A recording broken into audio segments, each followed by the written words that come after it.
Thanks for having me today in Durham. Actually, not in Durham, but I'm working from home, Netherlands, Central Netherlands. Not homebound, actually. No corona, but just travel-wise, I'm working from home today.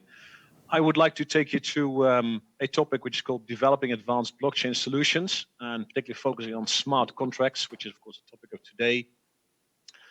And I'm taking you to actually what Oracle is offering in that space. My name is Joost Volker. I'm leading business development for blockchain for EMEA, Europe, Middle East, and Africa. And I've been working in emerging technology for a long time. I'll get to that. I'm working with a lot of course, our blockchain customers, and working as well with Ian and Thomas Welsh, which are over there, which are actually our UK people on the ground to help you from startup as well from emerging technology. I just showing you very quickly safe harbor because I might be talking about some stuff and might be answering some of your questions which could be about future technologies or future capabilities of our products, or just kind of a statement. Don't worry too much about that. And but before we go into blockchain, just let me introduce myself a little bit more. I'm an engineer by heart. I was raised Delft University, but at the same time I had a very much an interest as well in business. So I also went to some business schools in Seattle, Fontainebleau, and Columbia Business Schools, and with that knowledge as well and some postdocs, I joined the telco business. Been working there for several years on operational excellence across different countries. I lived in Ireland, Czech Republic, moved to Sweden as well for a while. So I was kind of worked in that space, and then I joined Accenture on the business consulting side in the high-tech industry. And with that, I got to know some people in the software industry, particularly as well Oracle, and I joined Oracle about 15 years ago already. So that's a long way back already. But actually, every of those 15 years, I've been working on emerging tech. Actually, I graduated in Delft University on AI in the early 90s. I'm still working on those topics, and today it's a blockchain. So I'm a speaker for Oracle on this topic, as such, also on IoT and AI for a majority of my work at Oracle. I also have a life outside Oracle. Actually, I have 4 kids. 2 of them already gone to university. The third one about to go next year, and so still one and only one at home. There's going to be an empty home anyway. But I do have my hobbies, and I've been actually I've been a very fanatic player of field hockey, which I suppose in Durham University they are also playing field hockey, college hockey. But I've actually, at my age, I've moved into referee. I'm also a licensed referee in this one of the games, actually the international under 18s or under 21s, Poland against our local teams. So I like to be also in control in sports. But actually, what I like very most is what I call making blockchain work. And this is one of the hackathons we recently did in Dubai, and it's just for you to figure out who is my German colleague in the room, as of course the hackathon team over here. What I would like to take you to, I'm not going to focus too much on Oracle Deliver, but just give you kind of a brief overview. We can talk much more deep in technology, of course, in the Q&A if you would like to, but just give you a brief overview. Oracle delivers a enterprise-ready blockchain platform, which is permissioned by design, permissioned in the sense that there is a certain governance on who can join the blockchain, and of course certain governance what you can do on the blockchain. We'll come back to that particularly in respect to smart contracts.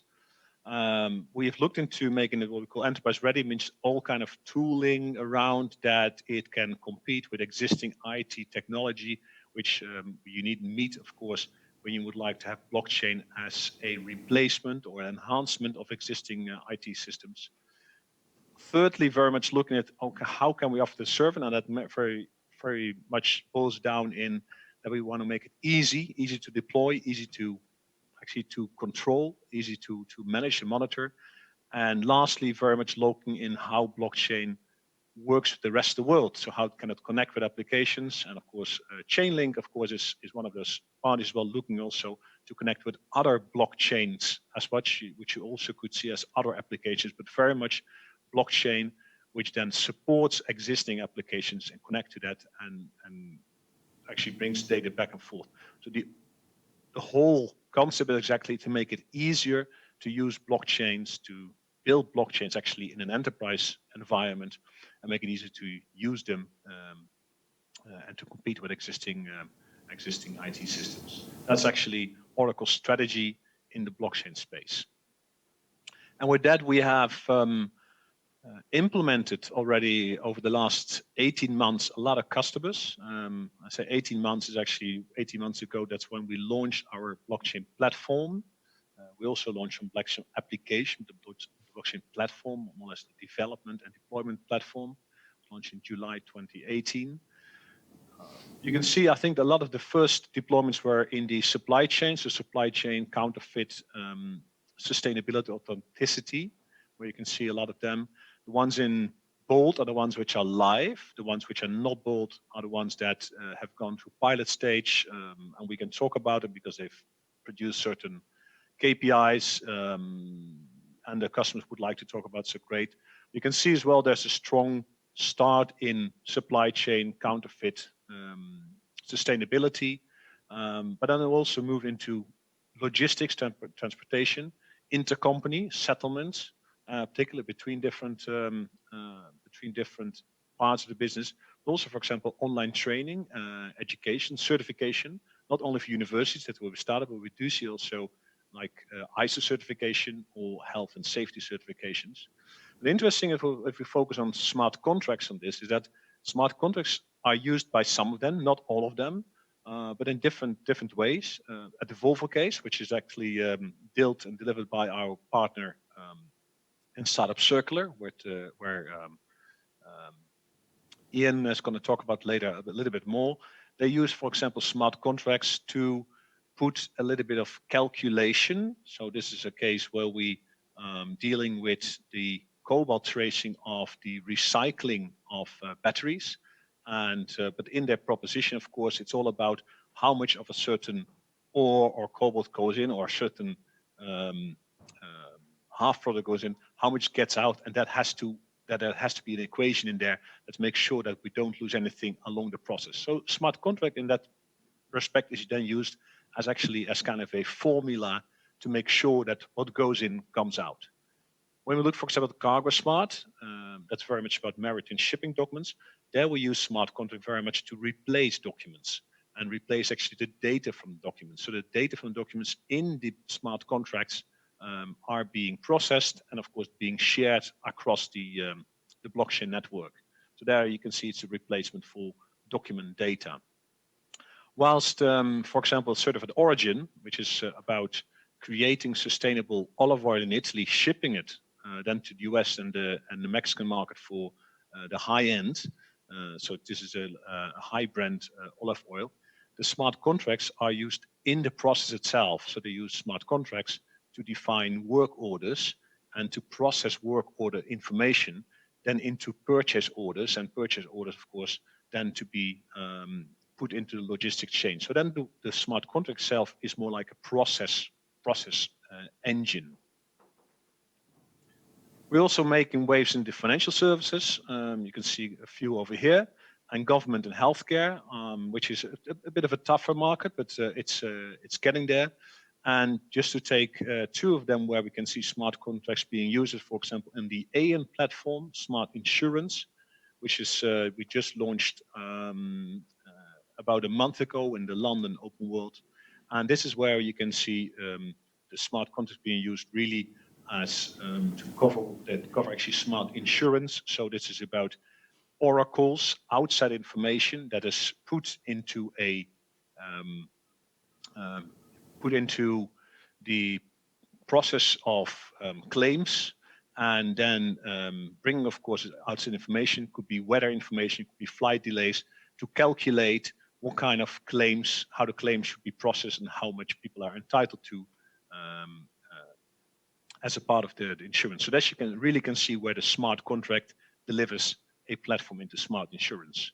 But also, for example, in Nigeria, we're using our excise tax applications.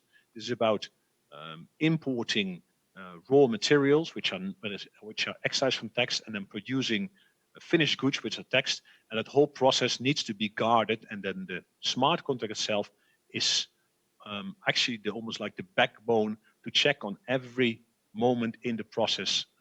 If someone is entitled to produce something, if someone has a building permit or production permit, etc. So there the smart contract is used almost like a gatekeeper. And that brings me also to, I think we've been talking about smart contracts all day, and I haven't been following the other session, but I guess a lot of different people with different opinions of smart contracts. This is what I use as smart contracts, but I think is a kind of the key deliverable or the key reason why you would use smart contracts in blockchains is smart contracts in one way is a way to safeguard, to enforce that something that is put on the blockchain has to meet certain contractual clauses. So it's like a gatekeeper. It's a kind of, it's restrictive. It just needs to meet and tick in the boxes. That's what we've seen with some of the examples I just mentioned. That will check if something what comes in is correct, it follows the rules.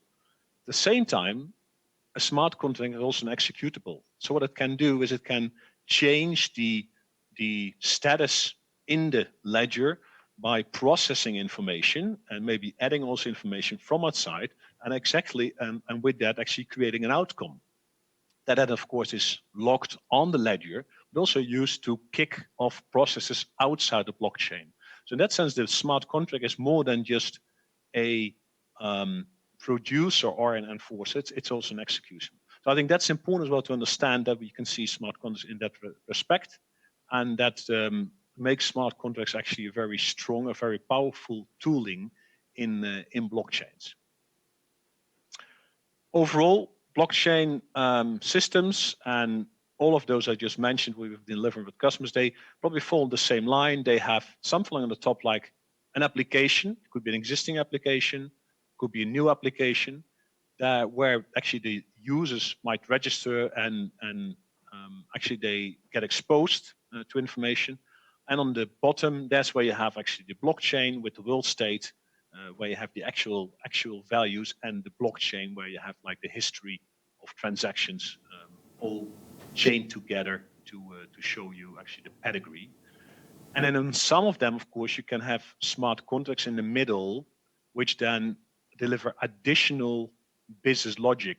So the applications might have some logic, then the smart contract has specific transactional logic, which then of course can create additional transactional information on the blockchain.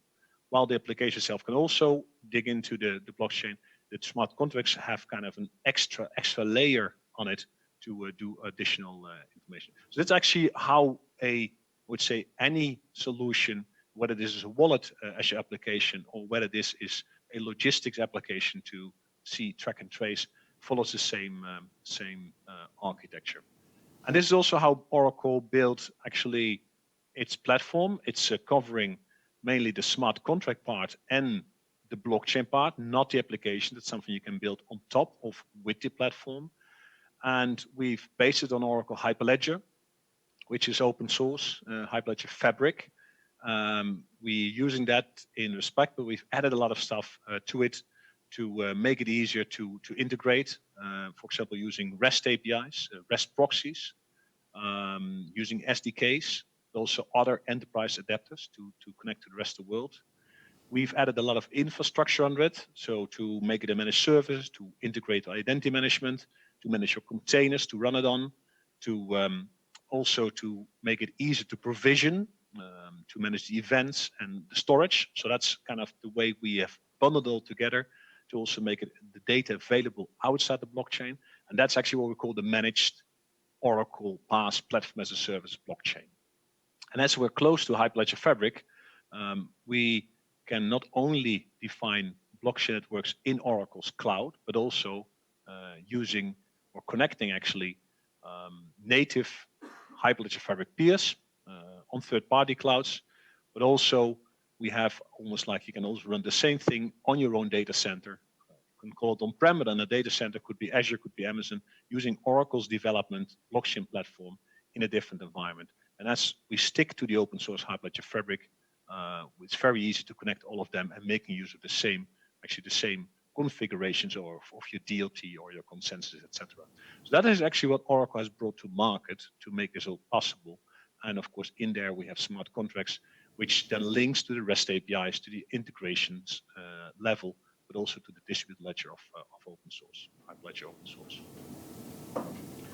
For those who are maybe not familiar with Hyperledger Fabric, just very quickly, we've chosen Hyperledger Fabric for different reasons, but Hyperledger Fabric itself, where I think it excels in, is in 3 parts. Actually, the way you can access it using APIs, very open to accessing information. The fact that it's actually it has separated different function, identity, ledger transactions altogether, and smart contracts on different containers. So which means that if you have a lot of members on your blockchain, you just have to scale up your identity containers. If you expect a lot of transactions or a lot of ledger updates, you actually can separately scale your consensus service to run your DLT. Or if you, for example, have a lot of logic, a lot of smart contracts on your blockchain, then you scale separately your chain code, which is actually the Hyperledger word for smart contracts. So you can scale all 3 parts independent of each other through containers. But across that, there's just one security and crypto services, which is across all of them. So it's a neat architecture, and we use that architecture to actually we've built our platform on top of this. To now take a little bit forward on the smart contracts, I would like to explain one concept, which is actually in Hyperledger Fabric, and that's called the channels. And channels is a way to more or less separate information across the Hyperledger Fabric network in different for different peers. So you could say sub-ledgers. And very simply, what it shows here is that, for example, you can define channel A and B, and then you can define which peers, which nodes, or which organizations are in the same channel. Why would you do this? Is actually you can say, well, I bundle those peers, those participants, which take part of the same process, which share the same data across that part of it, or specific data. And with that specific processes, which you bundle, actually you can assign certain smart contracts, which execute those processes. So the channels itself, which is almost like the same as channels on the walkie-talkie, that you can say, well, I can only hear what's been said on a channel if I'm on the right channel. If I'm on a different channel, I just hear scrambled noise. But if you are entitled to be in a specific channel, then certain smart contracts, which only apply to you and your peers in that channel, are being deployed and actually execute a transaction for that specific channel. And that's what we've done. We've improved that from Oracle point of view. So we made it easier to create your smart contracts, chain code, to install them through zip codes very easily, to instantiate them. So you can compile them, you can sign up to a certain channel, but also once they're on there, to make it easy to interact with the smart contracts, the chain code, through REST proxies. So outside applications then can call upon certain smart contracts to be executed on certain transactions, and that's what we call through the REST proxy, the SDK as such. So that's what we've done to improve and make it very easy. And the way it just goes is exactly, I'm just showing quickly here, deploy a chain code first time. It's versioned. Also the chain code itself, the smart contract, is actually versioned because you can only update it, coming with some initial parameters to a certain channel, and the REST proxy is kind of the entry point. So you can see it on our blockchain. You can see balance transfer, this the smart contract. It's versioned as such, and we can also see when it was invoked with certain parameters A, B, and 1 for the version as kind of a starting point. So somewhere when a channel is created and there might be transaction at a certain time, you can invoke a smart contract, and for the moment that you invoke the smart contract, then all transactions have to live by the rules of that smart contract. And once a smart contract is in there, from outside you can query, for example, using Postman, And in this case, what it actually very simply says, okay, at a certain moment in time, I just want to query what is the value of argument A for that specific channel with that specific chain code version v1, and it comes back with the result, the payload 55. Great. So you can just through a REST call, you can query the blockchain. But what you also can do, of course, blockchain is through that same mechanism to just see how you get there. This is like a get history, and we know when we initiated with 100, you can see it here. It will come back with, of course, with the whole query of the chain of the change of actually the value from 100 to 55, which is actually now. So it gives you the REST proxy together with the chain code gives you a good information what exactly happened to the life cycle of those transactions. And lastly, what we've done is also making it easier to export information because you don't want to query everything on the blockchain. And again, the same model of channels and smart contracts. We created what we called a rich database history, where you can export it and then make it available for external analytics, because you don't want to do all your analytics if it's not time critical. You can do it after the fact. You can off-chain your information and make it available for any analytics tooling as shown here. So again, the smart contracts then actually execute the process. But what you don't want to do is also use the smart contracts for deep analytics. That's something you might want to do outside the blockchain as such, but you're using, again, the REST proxy for that. And lastly, what we've added as one of the tools is actually identities, to make it easy to use identities. And why it's important, because Hyperledger itself comes with membership, who can do what on the blockchain, who can access the blockchain. But actually in today's world, and I'm coming back to the fourth point, which is actually integrating the rest of the world, you would like to integrate it with existing identity clouds services or identity services, LDAPs as such, because often those who are members of a blockchain have a certain role already in an organization. So that's why we've integrated across Identity Cloud Service Oracle to use this to be able to propagate other identities and actually to create a enrollment certificate. But we also use it, and now coming back to the smart contracts, to even make more fine-grained access on the blockchain itself. So even determining what kind of roles, what kind of groups can execute smart contracts, the chain code as such. So that's what we call fine-grained control access. So you can give certain rights on the blockchain to participants which have a role in your organization. So this is kind of what we call making it enterprise ready, making blockchain much more than just a transactional engine for storing information. So coming to more or less kind of a, what we will call probably a sample architecture, we do see a lot, and all the things bringing it together is when you have membership organizations, they join on the blockchain, they probably will be using some kind of identity management system, could be oracles, and the identity management system, of course, is then connected to the membership service, so you can use identity information, LDAP information from the member organization to create your membership and your identities on the blockchain. You're not there, you're not ready yet. What you often have to do is actually to create something like a front end, the application itself, either existing front end, existing application, or you build something new, whether you use Kubernetes for that or any tooling, mobile cloud to create something. That's what we do see in all of our projects actually as the next first step to create a front end so people can see what's happening on the blockchain. And then, of course, adding this analytic information, enriching the information with analytics after the fact on the blockchain. Taking a little bit step further is those membership organizations often run existing business applications.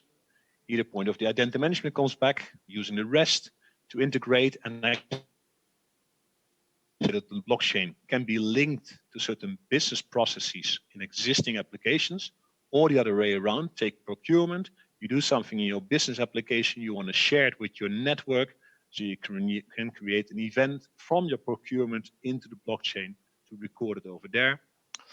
And this, of course, is very much a one-to-one, but it's really getting a one-to-many relationships, then you may even want to use some orchestration tooling, API management, integration adapters, or process automation, BPM, to run it even in a much higher or much more higher compute environment, and actually in a more advanced way. And with that, of course, what I've seen that we get more and more questions, of course, and if you look at smart contracts versus business applications and process automation, where do you put things? And we've been looking into that, and I'm just would like to share with you some thoughts on that. If you think about, for example, business process automation, which happens actually in BPM tooling and some of the applications, versus the blockchain, where do they meet each other, and where do you need to think of when you are designing, engineering those processes across those different systems? Well, you need to look at three things. Where does the business logic reside in the application, in the process tooling, or in the smart contract? What about the collaboration models, and what about the governance? And just to give you a few tips how you could what I call delineate or separate what you should do where, is from starting with the business logic. If you're using BPM tooling, or actually tooling in the application itself, that must be very flexible, because that's where you would like to use flexible rules to adjust to certain policies which could change actually overnight. While on the blockchain, think about again the starting with blockchain, the smart contract is almost like a gateway. So it's a much more rigid system.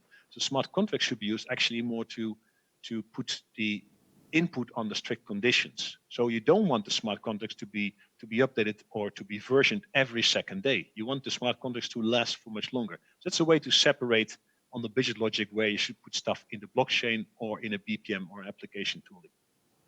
If you talk about how to build a collaboration, BPM tooling is very much about human to process interaction, coupling business application, again, a bit of the flexible rules. While the blockchain is really about the peer-to-peer interaction, one-to-many interaction. So also there you have to have network. What does the blockchain deliver me in terms of connectivity and smart contracts? Well, that's very much about sharing information and getting this one-to-one or channel information. While on the process side, the BPM side, you're very much about how do I have humans interact with the process. So it's a different thing. While in blockchain, it's about actually getting data across. And the last thing about governance, very much be very clear on separating roles and responsibility within the organization, the participating organization, versus the rules of engagements on the blockchain, or who can join the blockchain. So who can join a permission blockchain? What can you do on the blockchain? Those could be totally different from the roles and responsibility within your own organization. So that's a kind of a idea we're developing on to make sure that you do the right things on the right levels. And with that kind of, would say, best practices, what we've seen, definitely start small with some blockchain, because it's still sometimes an experimental phase. You don't want to put everything on the blockchain straight away. You want to start with it and build experience. Your customers need to build experience. So keep it simple. Keep it simple. Start simple, because it's still very hard for people to conceptualize what a blockchain is and how things are being shared in a distributed way. And of course, determine who you trust and how much you trust them. Is a blockchain the right answer for that? Or with that, do you have to put everything on the ledger? No, not everything belongs to the ledger. Just mention, of course, workflow. It may reside in a blockchain application. It may not reside in a smart contract. Be clear on that where you put. Don't make the smart contracts too complicated. That will complicate your life of building a good network of blockchain participants. And lastly, of course, blockchain is not an island. It needs to interact with the rest of the world. So think about how you can integrate using, for example, REST to connect, using Chainlinks to connect to other blockchains. But please think always about it's about the data that needs to be shared. And that's what a lot of our ISVs and solution providers have done. They've built this application with that in mind, using our blockchain technology under it, and really separated what is kind of the business function, supply chain, traceability in fashion, KYC, know your customer bank, point of sales onboarding. What is the part which sits in their application, the logic and the intelligence, their own NPR, and how can they leverage a blockchain platform to use those smart contracts, integration, scalability by design. So I think that's important as well, that they've understood how they can actually then use and leverage a platform for bringing actually their own IP to market. And we also deal with some what we call technology solutions, which Chainlink is one of them, and Hasera for Demo is one of them as well, where we see something that we don't offer, but then technology partners must offer to actually extend our platform to the rest of the world as such. So I hope I gave you a good view on what Oracle's offering, also in respect to smart contracts, how we think, how we deal with smart contracts. And I would ask, would you like to know more? I hope the answer is yes. We'll share those QR codes so you can look up blockchain from Oracle. Also a link to a developer ebook on Oracle blockchain.